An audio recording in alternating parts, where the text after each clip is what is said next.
18 News at 5.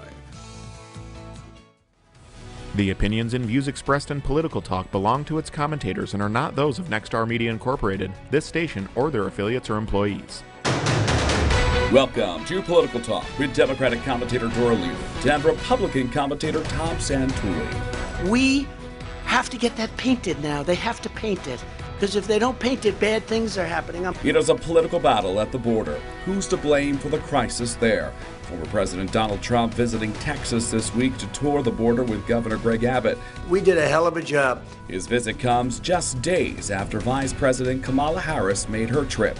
Harris defending the timing. This issue cannot be reduced to a political issue. We're talking about children. What is going on at the border, and what we see what's going on the border is not good. That people are coming in droves, that there's drugs coming across the border. I just read a story about there's enough fentanyl that's coming across that could kill 20 million people. So it's children, being, thrown over walls, kids that are there with no parents. The cartels, the drugs that are coming across. And, to me, it's just a horrible situation that was allowed to happen only in the sense that when the president was campaigning and you talk about open borders, I think that they hear that and they come.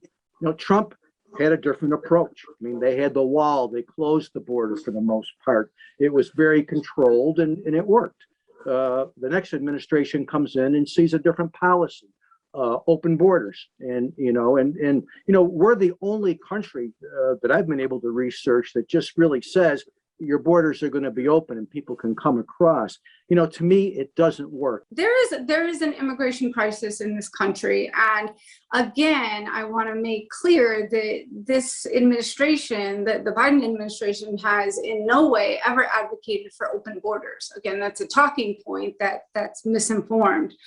I think that the Biden administration is looking for a more humane and thoughtful and effective way to handle the immigration crisis. I think that it's going to take for the Republicans and the Democrats to come together and really roll up their sleeves and get to work on this. I think the finger pointing doesn't help. I don't think we've made any progress because of that. And I'm sure the former president's visit to the border didn't help. So, I think this administration is looking at it very holistically and organically to say, how can we stop the problem from occurring in the first place? That will do it for this edition of Political Talk. For the very latest edition of Political Talk and past episodes, simply log on to our website, mytwintiers.com. I'm Zach Wheeler, and we'll be right back.